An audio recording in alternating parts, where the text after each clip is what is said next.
I'm going to be talking about the second half of ancient Mesopotamia. I'm going to talk about mostly, I think I already gave you kind of a preview on our upcoming lecture, but I'm going to talk about like the Babylonians and their empire. I'll briefly get into them. Hittites. We'll talk about the Hittite Empire briefly. I'll talk about the Sea Peoples. You may have heard of them. They're kind of mysterious. I'll mention a little few minutes on them too. They kind of destroy the Hittites. I'll also talk about the Assyrian Empire. That's our big thing we'll kind of get into today. That's the most famous thing probably that happens in the back half of this historical period.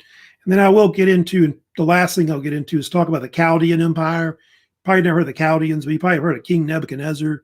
He was one of their famous kings. So I'll get more into them, of course, later. First, talking about, like I said, the Babylonians first, that particular empire. We'll get into them, which has, of course, different names that it's actually called. I've got several slides on that. That's the basic slide, PowerPoint slide I have on the Babylonians, but I have more detailed maps, which previously we had talked about the Akkadian Empire, and before that we had gone into the Sumerians. So in our previous lecture, which was number 1 from I think last Wednesday, we had talked about the background of the Sumerians, who their culture was. Now the Akkadians kind of took over, and then the two cultures merged together. And the Babylonian Empire, they were a type of state and also a people that primarily developed in the central part of Iraq today. It would be kind of like just maybe south of Baghdad. I want to say 50, 60 miles away south of Baghdad is about where Babylon was, which was their capital later. And they call it different names. I think the common thing that historians now call the Babylonians, the ones of like the King Hammurabi we're going to talk about today, they're either called the Old Babylonian Empire, and some people call it Paleo as well, which in Greek means old.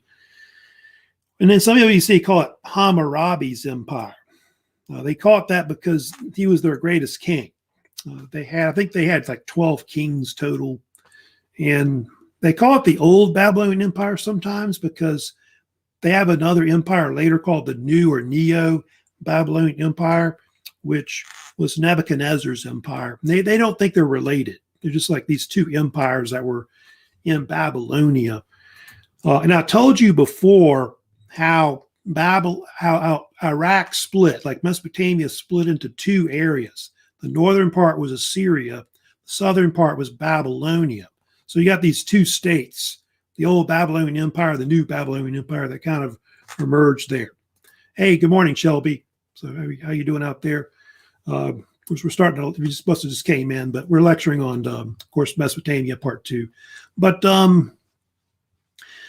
anyway, kind of get a little background, of course, about the Babylonians. The Babylonians get their name from their capital and city, which is called Babylon, which Babylon started out as a small little city-state that developed on the Euphrates River, kind of like I said, 50, 60 miles south of what is Baghdad today. And there's different names for it. Babylon, I think, is one common name you sometimes see, or Babilla, I think the original name, what they called them. Also, the Israelites later used the term Babel, like the Tower of Babel, to describe the city and the culture, which was kind of seen as kind of being weird to them because they worshiped all these different pagan gods. And the Babylonians were a mix of peoples. They were mostly Akkadian Sumerian stock. It was mostly what they were. Like the Akkadian Sumerian peoples made up most of their culture, which were Semitic. But they had another culture that came in that was called Amorite, the Amorite peoples. And the Amorites were Semitic peoples that they think came from where Syria is, like in the upper part of the Euphrates Valley. I don't know if you see that map there where it says Mari, which is right here in the upper part of the Euphrates, which is up in Syria. They think that's where actually the Amorites came from. I think it says something else, but that's not correct. They came out of really the western part of Mesopotamia, I guess, really northwestern part up in here, came down. And then what happened over time was that the Amorites pretty much ruled over the state. Like all the kings were related to the Amorites, including King Hammurabi. Before it started out as a small state originally, became like a kingdom. And then over time, what happened was King Hammurabi, who lived in the 18th century BC, developed it into like an empire, like conquering it from multiple states. And he was, I think, their sixth ruler, and we'll get to it later, but Hammurabi is more famous for his law codes that he'll have later. Here you can see like the size of his empire. You can see all that whole area in orange, pretty much from like the southern part of Iraq and Kuwait. You can see it goes all the way up into eastern Syria. It also includes part of southern Turkey. So you see all those areas. So includes most of the areas where the Sumerian area, like the Sumer up in here, the Akkad, that was here before. Then the area would be like Assyria, like Assyrian Empire, which will kind of emerge where Nineveh, Ashur is, Carchemish, all those areas are areas that they, at one point control. Now, the thing, of course, we're going to talk about mostly with Hammurabi, of course. Hey, coming back in. Okay, hey, Ashley. But anyway, the Code of Hammurabi is the thing that he's mostly known for, as you know. He founded it about, I think, the early part of the 18th century BC. I want to say like 1770s. May have been when they think they developed it in Iraq. And it included up to 282 laws you can see in it. It's been translated. And they were written on these tablets, or like more like they call it a stele or stela, is usually the term they use, which is a type of like a stone slab. And they've only found one, which was found in 1901 in what is southern Iran, a place called Susa. The French later, I think, found it and they took it back to France. And now it's in the Louvre. That's where the copy of it. I think I've got a picture of it later I can show you of the actual code itself. And the code was very influential. It influenced like the Persians later kind of came up with their own law systems, because of the Hammurabi Code. Also, the Israelites, as you know, were heavily influenced by also the code. You've heard the term eye for an eye, tooth for a tooth. That's well known. You see that like in the Ten Commandments in the Bible. So they were heavily influenced by it. And I do have a picture showing you of the actual stela, which has the code on it, which is right here in the Louvre. You can see here it is. It's made out of a type of granite material. I think it's dorite. It was a type of stone it was made out of. So they carved it. And I think it's got like something like 3,600 lines of cuneiform written on it. It's almost 8 feet tall.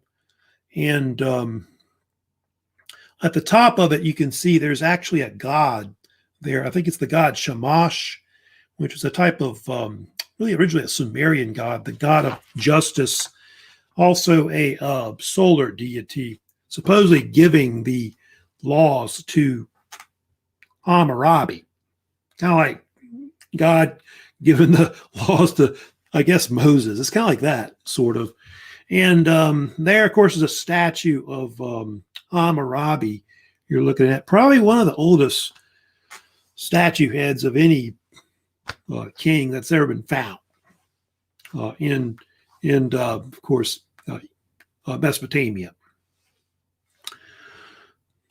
Of course, how do the laws work, more or less? Well, if you know about the laws, they work, like I said, on a code. Now here, of course, there's a little slide if you want to see there, but that's Shamash. Shamash is the represents, they think, who gave, I guess, Hammurabi the codes. But principle of retaliation, that's the main principle of how the codes actually worked We're kind of on an idea of equal justice, not quite, but of course they called it law of retaliation, or eye for an eye, tooth for a tooth. That's the common term they use, which is actually in the actual codes. I think Code 196 and Code 200 are eye for an eye and then tooth for a tooth. And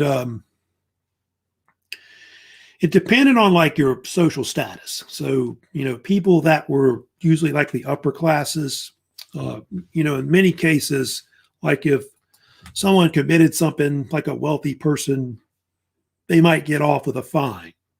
But as you go down, like in the social strata, like on the lower classes, the punishment might be more severe. Like say a slave were to slap his master, you can imagine what would happen. They'd cut something off or death. I think it seems like most of the punishments, like under the Hammurabi Code, especially for crime, was either like you're fined basically like a certain amount. They cut off something like your hand, they cut your ear off, they cut your tongue out, or in many cases, death was, quite common in those days. But yeah, they were like, like I said, something like 282 laws that have been translated, of course, from the code itself. And there's all kinds of different legal matters that the codes, deal with. You can see their wages, marriage, divorce, contract, leases, perjury, debts owed, inheritance, slavery, crime. It's pretty much got everything that you'd see today with pretty much all law codes in general. Like I said, I did have examples of some codes you can see here. Like I said, some of these codes were pretty severe. Look at 195. The son struck his father, his hands should be cut off. And you can see there, if you break another man's bone, his bone shall be broken. So it wasn't always like that. It wasn't necessarily like somebody broke your bone and they broke your bone, but it could be like a fine of some type, where you got to pay him a fine for breaking his bone or whatever. The slave says to his master, "You are not my master." If they convict him, his master shall cut off his ear. So, and stuff like that. They've done that in modern times. You see like with, go back to the antebellum period, like in American history, slaves trying to escape, things like that. It's kind of like something they still do later in modern times. You can see on the bottom, 196, that's the famous eye for an eye. They do have that in, of course, the code. There's also a tooth for a tooth, one they mentioned too, as well. I can give you some other ones that are examples that are well known, that are also famous, that I can also talk about as well. But here's some ones like for robbery. If anyone is committing a robbery and is caught, then they shall be put to death. So they were pretty severe when it came to like stealing stuff, things like that. If the son of a prostitute or his adoptive father or mother, "You are not my father or my mother," he says, "his tongue shall be cut off." Here's one interesting. If a man strike the freeborn woman so that she lose her unborn child, he shall pay 10 shekels for her loss. So he had to pay a fine for her, her baby, her fetus, dying, whatever, as examples. I like that one there in the video they were talking about with someone that like an architect built the house badly. That's interesting about that. They put the architect to death for building a bad house or something like that. Adultery was also a thing. Of course, it was a double standard, if you know about that. Like women that committed adultery would often be death, if you know about this. And of course, if a man did the same thing, he wasn't using the same thing. Like if you had more than one woman or something like that. But under the code, like the Hammurabi Code, women had a lot of rights.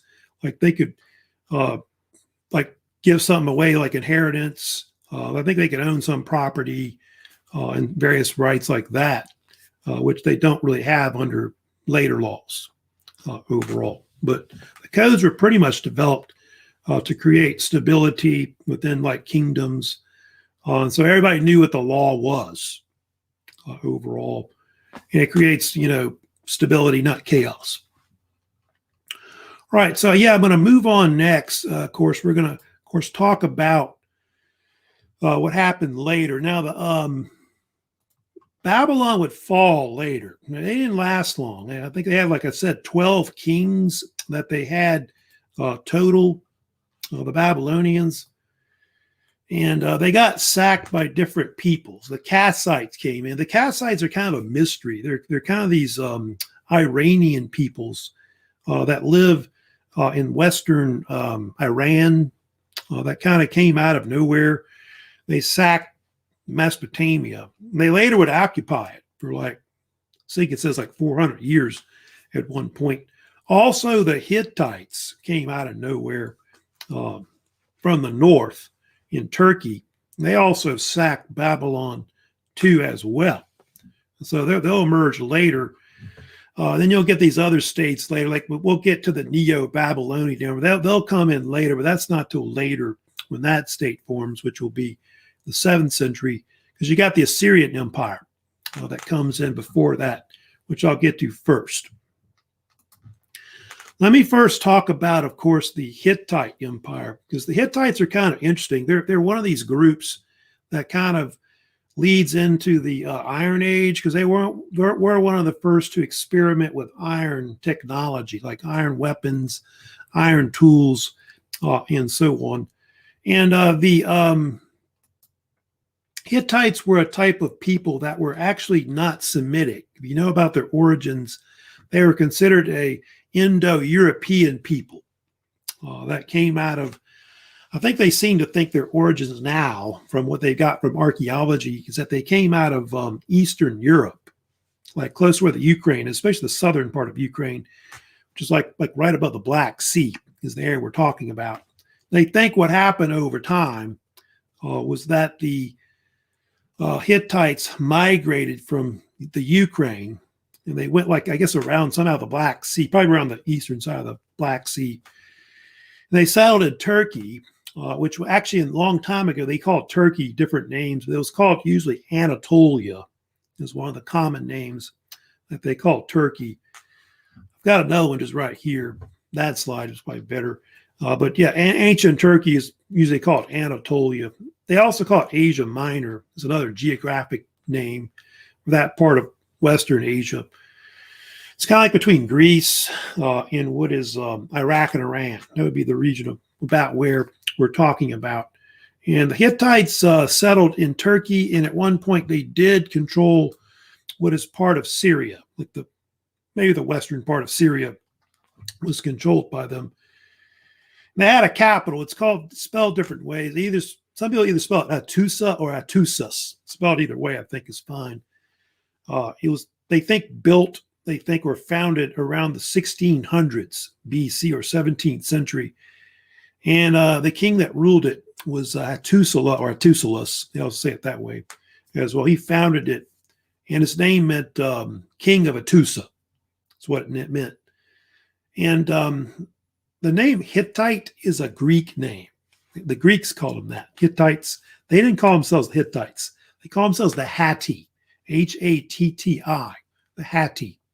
Hence the name Atusa, basically. So I guess Atusa meant the city of the Hatti, is what it means. And they first settled there in the Bronze Age. And there's different periods of the Hittites. I think there's actually, 3 periods. I think they have the old Hittite state. There's like a middle one. And of course, the more famous one that they talk about, which I think they think was founded close to the 14th, 13th centuries, is the Neo-Hittite Empire or New Hittite Empire that emerges, which is in Turkey and part of Syria. And that empire became famous later for developing iron technology.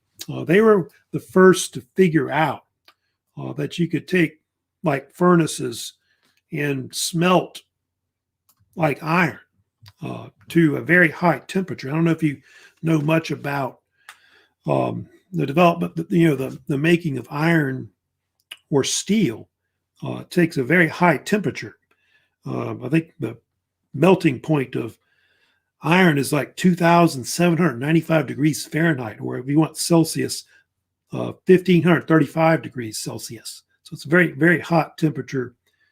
So it's amazing they figured that out, because it took a while for them to figure it out. And I think the theory how they think they developed iron was that they believe that early cultures discovered like meteorites that were mostly made of iron. So they started, basically making implements out of it. And so the Hittites were the first to make they made iron swords. I think their chariots were kind of made out of iron. I think they say that the kings of the Hittites sat on iron thrones. So that's why they're important Hittites, because they kind of, like I said, start the whole Iron Age going. They usually say the Iron Age starts close to 1200 BC, roughly. So it's kind of a debate about when it is. That's about when they think it started. They did have a rival state to them, which was the Egyptians, like the New Kingdom, if you know about it, which was to the south, was their big rival state that they fought constant wars. Hittites and the Egyptians didn't like each other. And under the great pharaoh, who was in the 19th dynasty, Ramses II or Ramses the Great, they fought it out, for control of Syria. And the two fought a famous battle you may have heard of called the Battle of Kadesh. I think it was fought in the southern part of Syria around 1274 BC. They supposedly they fought to a draw. I don't think either one actually won it. But they did do something that's very famous. They signed a peace treaty with each other, which was the first time ever in world history.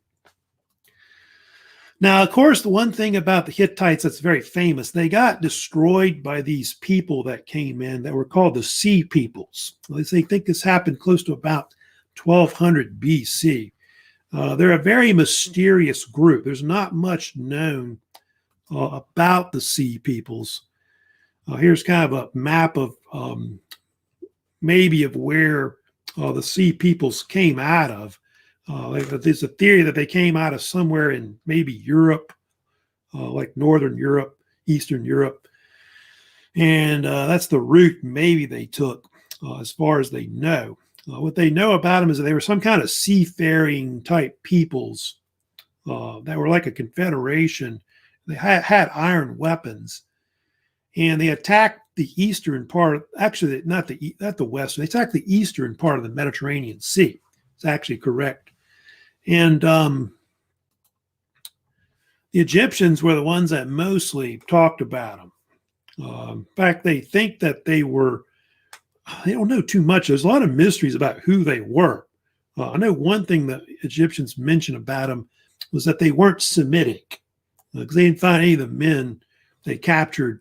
They noticed none of them were circumcised. Like all Semitic peoples were usually circumcised, like the Arabs and Israelites, Jews and all that. They weren't circumcised. So they know they weren't like a Semitic type people for sure. There's been all kinds of theories about who they were. Philistines, maybe, who they think weren't Semitic either, that settled where Israel is. The Minoans, of course, who were from like Crete and the Aegean. The Hellenes or Greeks, which were like you ever heard of the Ionian invasion or Dorian invasion that kind of comes into Greece? Some people think they were them, or the Trojans who were in Turkey. It's another theory as well. It's been fourth. Oh, and there's a fifth one they talk about too that Herodotus talked about. Herodotus mentions another group that was in Turkey called the Phrygians. You may have heard of them. The Phrygians, they may have been another group that was possibly it, but they don't really know. So a lot of mystery about them, about who they were. But like Hattusa, like the capital of the Hittites, was totally destroyed by them. All right, moving on. I need to talk about the main thing, of course, I'll be getting into today, which I'll get into the Assyrians, because they're around for hundreds of, like almost 400 or 500 years, the actual Assyrian state and Assyrian Empire as a whole. The Assyrians were very famous at the end of the Mesopotamian period before the Persians came in. And they were Semitic people. In fact, one of the last major Semitic people to really control most of Mesopotamia. And they were a people that were basically in the upper part of the Mesopotamia region of the Tigris River basin. So they'd be like kind of like above, like northeast of Baghdad is where the Assyrians kind of came out of. You still have Assyrian people today. You know, if you saw that preview video I gave you, you have people that are still speaking a similar language to what they spoke. They spoke like what they call Old Aramaic, but a lot of people still speak like the newer version, like the Neo-Aramaic or Syriac, they called it, which is a variation of it, type of Semitic language that's still around. And they get their name from a city-state that they developed called Ashur or Assur. It's usually pronounced Ashur, how they say it. And it's up in the northeastern part of Iraq. It's where the ruins are today, based on the Tigris River basin. And kind of course, there's a debate about how they say the name. You know, a lot of people say Assyrian, but some people think it's actually pronounced Ashurian because of the actual origin of the actual name of the city. And I'll talk about it later, but they do have like certain gods they worshipped, which Ashur, I'll get to a little later, was one of their chief gods that they actually had. The Assyrians had different historical periods. Like they had a Bronze Age period, which was often called the Old Assyrian Empire, which developed in northern Iraq and Syria. But the more famous state they always talk about is the Neo-Assyrian or New Assyrian Empire, which was around about 300 years. And this empire was very famous because it was considered one of the first major Iron Age states to come around and develop. I mean, Hittites was like an early version of that, but a lot of states later copied them, like the Persians, the Greeks, the Romans, and all these other groups that come in later as empires are almost like a copy of the Assyrian Empire. And this state had a major city and capital that was called Nineveh, which is kind of a little bit south of where Ashur was, near Mosul, Iraq. That's where the ruins of it are. And Nineveh was considered one of the first great cities in the world. I think it had like a population of over 100,000 that lived there at one point. Now, yeah, I was talking about the language, like I said, like Aramaic, you know, is something that the Assyrians were known for developing. Like they had Old Aramaic. And I told you that, you know, there's now these dialects, the modern dialects that they have around today, like Neo-Aramaic, or I think Syriac is the common term they use now, which is still spoken a lot in parts of Syria and parts of northern Iraq. That's mostly, I think, where people still speak the dialect a lot today.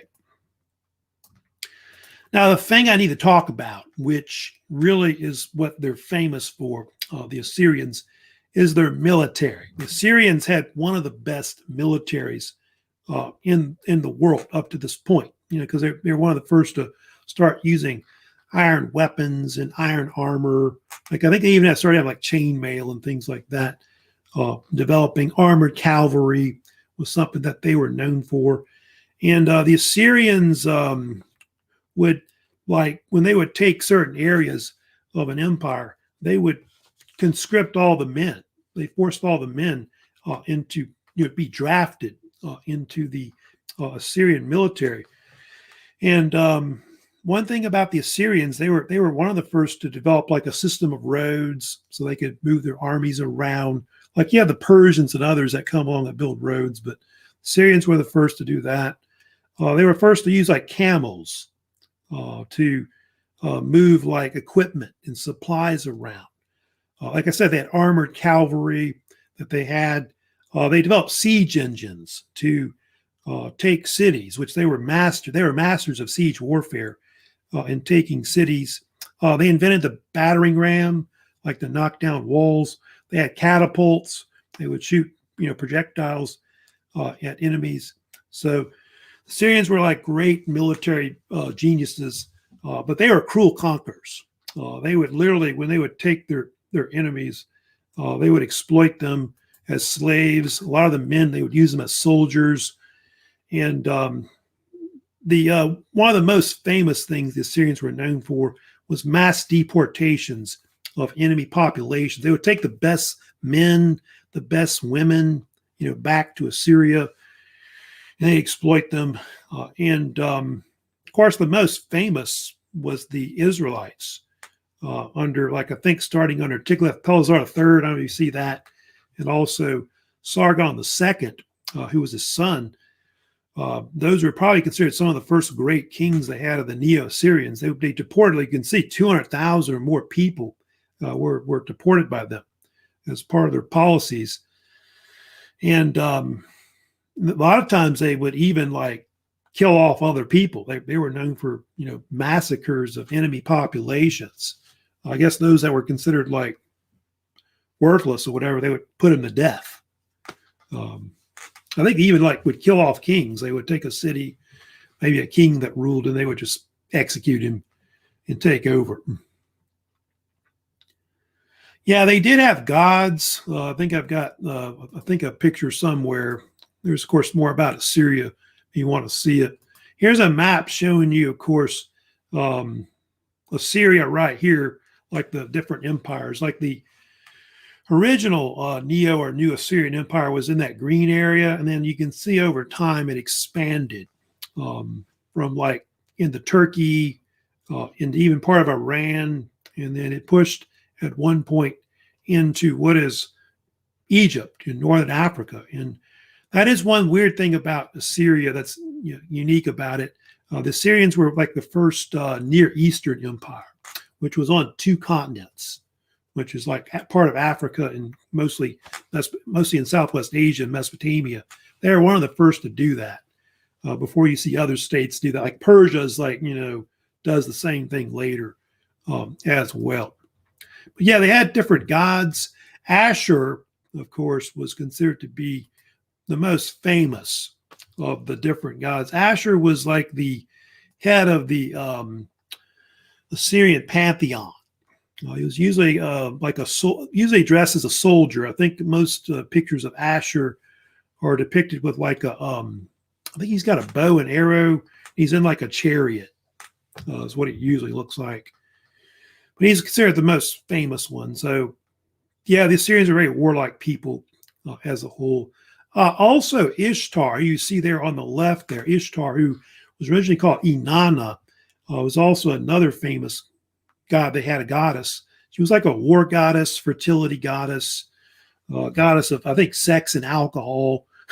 And she was like basically where they get Aphrodite and Venus from. It's like the origins. So that's her right there, standing on those 2 lions. So yeah, they had different gods, but I think a lot of their gods they think were probably originally probably going back to Sumerian times overall.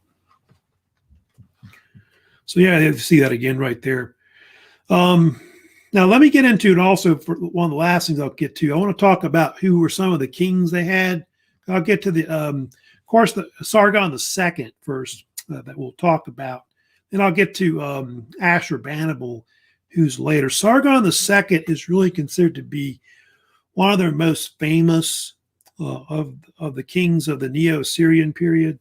He founded his own dynasty that was called Sargonid, the Sargonid dynasty. It's really the most famous of the dynasties of the Assyrians. It included like 6 kings that were actually in it. It lasts from about 722. It goes down to about 609 BC. And I've got 3 of them on the bottom. Sargon II, also his son Sennacherib was famous. And Ashurbanipal, I think, is a grandson of Sennacherib.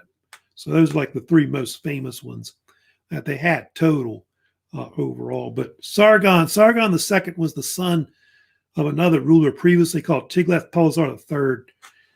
That was before that. And Sargon was mostly known for expanding the Assyrian Empire. He would push into like Babylon, and he and his father would also start conquering Israel. So they start pushing out of like Assyria in the north, and they go into southern Iraq and then push westward toward the Mediterranean Sea, where of course, Israel is today. Hey, Hannah, good morning. Yeah, you're a little late, but that's okay. No problem. Just saw that a second ago. But anyway, so yeah, we're talking about Sargon and his father, Tiglath-Pileser III. And so, yeah, they started expanding at that point, the Assyrian Empire. And then the peak of the Assyrians is under this other king they also have too, which is they have Ashurbani. Like Sargon II was in the 8th century, and then Ashurbani was in the 7th century. He's really the last great ruler they have. Most of the kings of the Assyrians were kind of illiterate, like not very educated. And he was kind of an intellect, not just a military like type ruler, which a lot of these kings were. He kind of expanded the empire even more. Like one thing Ashurbanipal was well known for, he's the one who pushed the Assyrian Empire into Egypt. He actually conquered Egypt at one point. So they lost it later. They only held it for like a few decades. They lost it later. But Ashurbanipal was a big intellectual. Like he was known for his building projects, like kind of building up Nineveh at the time. And he's very famous for his library he constructed, which was called the Royal Library of Ashurbani, which was, they think, constructed out of part of his palace complex, which I think doesn't really exist much anymore. I think it's mostly ruins today.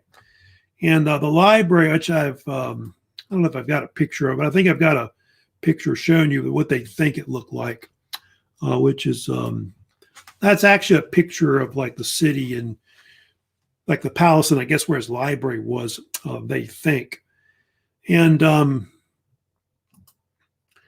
it was a very famous library that housed thousands of tablets that went back to, they think, I want to say going back to maybe this time of the Sumerian Akkadian times, which I think they seem to think that the number of tablets that they may have, he may have actually compiled at one point was maybe 30,000, kind of a debate about how many it was exactly. And it is actually very famous, that library, for housing like one of the oldest copies of the Epic of Gilgamesh, which was discovered there in the 19th century. There was actually a British archaeologist named Austin Henry Layard. He was one that actually found it in the 1840s, the actual library itself. And over time, they've been able to translate, some of the, tablets, more or less. But like I said, I told you before, a lot of tablets have not been translated. There's just not enough scholars to actually, translate anything, I guess. And you can see there, it was, like I said, the first major library in the world. They think it influenced other libraries. It's believed that Alexander the Great visited the actual ruins of it, of the palace of the library. And so he got this idea to build his own library in Egypt, which is the Library of Alexandria, which later burned down, I think, under the Romans. But that was considered like one of the first great, Western library in the Hellenized world that you'll see in the future. After Ashurbanipal died, he had two sons that were brothers that ruled, like, I think right after each other, pretty much, that would reign down to, I want to say, about 609 BC, but they didn't do well. And there was like this internal revolt that broke out under the Assyrian Empire, the southern part of Iraq, that was led by the Chaldeans. The Chaldeans came in. The H is usually pronounced, is silent, by the way, Chaldeans. Here, by the way, some ruins you can see of Nineveh. If you know about it, like, you remember ISIS, that terrorist group that tried to take over Iraq and Syria? I think they may have destroyed some of these ruins you're looking at, but they have rebuilt some of it, like the gates of Nineveh, and I believe some of the fortifications have been rebuilt also as well. But I think the palace complex and all that was pretty much gone. Not much of that, maybe rubble left, I think is about it today. But ISIS kind of destroyed some of these antiquities, if you know about it, in parts of northern Iraq, which is kind of sad. But yeah, there's the Chaldeans. A little bit about the Chaldeans, who also are known as the NEO-BABYLONIAN Empire, or also known as the New Babylonian Empire. The Chaldean people are still around. They still kind of speak a kind of a dialect, which I think is kind of similar to the Aramaic language I showed you before. But yeah, they're a type of people that kind of develop out of the remnants of the Assyrian Empire. They take mostly parts of Iraq, Syria, and Israel, and they form a state out of it, which is around about 75 years. It was one of the most short-lived empires of that region of Mesopotamia. In fact, it's actually the last Semitic empire to actually rule over Mesopotamia, because all other states later that come in are not Semitic. They're Indo-European or Indo-Aryan or something like that. And the reason why they're called Neo or New Babylonian was because it was this new state that developed in Babylonia that was based around Babylon, which is that city and capital that we talked about that's on the Euphrates River, which you can see that map right there. And so historians later called it New or Neo-Babylonian, so you don't confuse it with the old one of Hammurabi that isn't related. They don't think they're related to each other, the two states. In fact, there's a kind of a debate about where the Chaldeans came out of. I think there's a debate, maybe southern Iraq. I've seen different theories on that. There's even a theory that I've read that Abraham in the Bible, like in the book of Genesis, might be a Chaldean. He might be related back to the Chaldeans or something like that. That's one theory I've heard about that, more or less. But the actual king that founded the state was a king named King Nabopolassar. He was the first king of the Chaldeans, and his son would take over after he died. He kind of reigned shortly. His son was King Nebuchadnezzar, who they called Nebuchadnezzar II. He's their greatest ruler. He reigns for a very long time, Nebuchadnezzar. And kind of get into his rule, because Nebuchadnezzar, I think I've got some pictures of him right here. He reigned from 605 to 562, so you can see he reigned for over 40-something years. It's a pretty long time as a ruler. You can see those are some of the things he did. The big thing he did is, he rebuilt Babylon, which a lot of the ruins there today, which have been rebuilt, of course, were constructed by him. He built pretty much all the fortifications of it. A lot of the main gates into Babylon were constructed by him. He even built, they think, several ziggurats that are also at the site as well. Babylon itself is, like I said, a pretty large city. It's like I said, I told you, it's like 50, 60 miles southwest of Baghdad is about where it's located. It actually, at one point, they believe the city was about 4 square miles in size, which I think might be close to like 9 to 10 square kilometers. It's a pretty large city for that time. And I think they seem to estimate that the city may have had 200,000 people living there at one point when it was a major city. So I think almost not quite double the size of Nineveh, but I think Nineveh was, I've seen maybe 120,000, maybe, what their population was. So a little bit bigger, obviously, Babylon.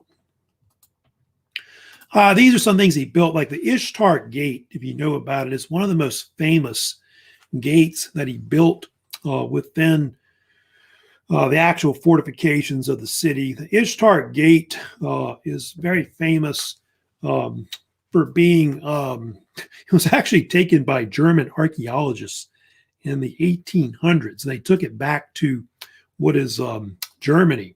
It's now in this museum that's called the Pergamum Museum. Now, there it is right there.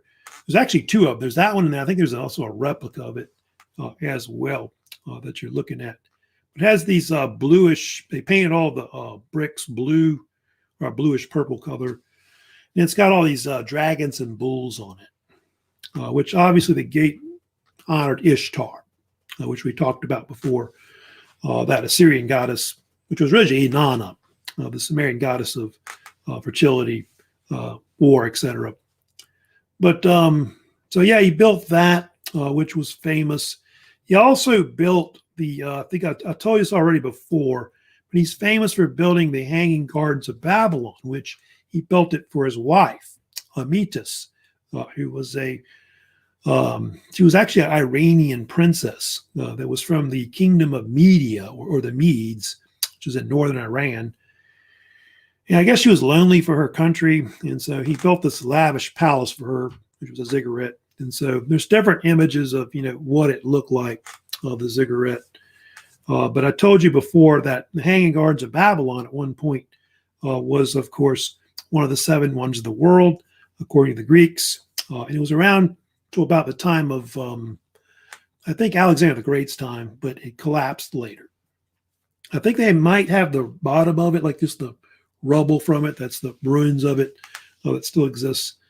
But there's not much left of it, of course, today.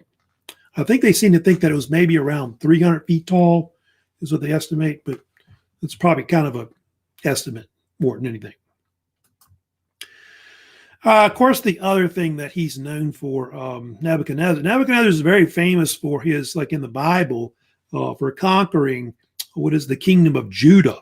He sacked it at the beginning of the 6th century. They think close to maybe by the 580s, it was destroyed. And Judah was this vassal state to the Assyrians that had kind of survived. I don't know if you know much about Judah, but Judah had a big olive oil industry, which kind of made them kind of, I guess, important economically or whatever. But apparently Judah got on the bad side of Nebuchadnezzar because they kind of became allied with the Egyptians to the west. And so that kind of angered him. And you can see there, Nebuchadnezzar actually tried 3 times to take Jerusalem, which eventually, the 3rd time in 586 BC, he succeeded. And eventually attacked it, sacked it. He destroyed the temple of Solomon. Solomon was destroyed by Nebuchadnezzar. And that led to the so-called Babylonian captivity, where the so-called Jews, which were the remnants of the kingdom of Judah, were forced into captivity over a period of I think it was 40, 50 years or so, that they were under Babylonian rule. And that's kind of important because a lot of the early books of the Bible are actually developed after that, like Ezekiel, Jeremiah, and the book of Daniel are the big books, I guess, that talk about the sack of Judah and the Babylonian captivity, especially the prophet Daniel, I think, is the most famous.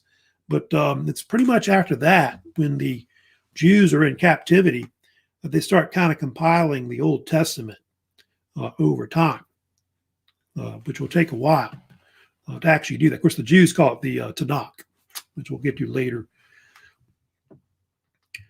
Now, what happens later, like this said, the NEO-BABYLONIan Empire, it'll eventually decline. Now, it doesn't last long. I think after Nebuchadnezzar died, he had a few, I think, sons and grandsons that tried to reign afterwards, but they just weren't much of a ruler compared to him. And the problem was that the Persian Empire was just too powerful of a state, which was based in Iran, the Achaemenid Empire. They're going to come in and they're going to conquer the whole region. They take over pretty much Iran, Iraq, Turkey, Israel, and Egypt. All that's conquered, of course, by the Persian Empire. And I'm gonna have a separate lecture for the Persians. I'm not going to do them today. I'll probably cover them with the period of the Israelites and also the Phoenicians. That'll be in a future probably lecture, but I'll mostly, of course, for later this week and next week, I'll be mostly concentrating, of course, on the Egyptians. So that's our big thing coming up about that. I will, like I said, I'm going to have an upcoming Canvas quiz I will be giving you. I probably won't give it to you today. I think I'll wait till maybe tomorrow or something like that. Send out an announcement about it. Let you kind of digest this lecture along with the previous one, from last week, all that. Because that's a lot of information, I know, for both those lectures. So I think the Canvas quiz will have 15 questions on it. So I mean, it's going to have, I think it's all multiple choice. It should be overall. And that's it for now, lecture-wise. I guess before I go, I did want to remind you about a few things about the class. Don't forget, I'm still taking, I guess this will be the last week. If anybody has any more of those contract policy pages, send to me, send that to me. Book reports, I'm still taking the book titles. I'll probably take that until next week. I'll give you like 3 or 4 weeks to figure out what book you want to do for your book report. Let me know about that. And then also, don't forget too, if anybody wants to do that Veterans Oral History Project, let me know. Just anytime the semester you want to sign up for it, and if you find somebody, let me know. And you can do the assignment. It's no big deal, but that's not due till like almost May 1st. So that's it for today. I don't see any questions in here. I don't think. Looks like it for today. But like next time, don't forget, like if you have a comment or question about the lecture, let me know. No, it's a lot of information. You probably won't, wait on that. But if you got any comments, questions later, my YouTube channel about this lecture, let me know about that. Remember, you do get bonus points for sending me comments, questions, of course. And that's it for today. Hope y'all having a good week. This is week 3, of course, of the semester. And so y'all take care. And I'll see you on Wednesday, of course, for our upcoming lecture on ancient Egypt. I will have like an announcement today about it coming up. And I might even have a preview video too, like before. So good morning. Hope y'all doing great out there. And I'll see you later in the week. Bye.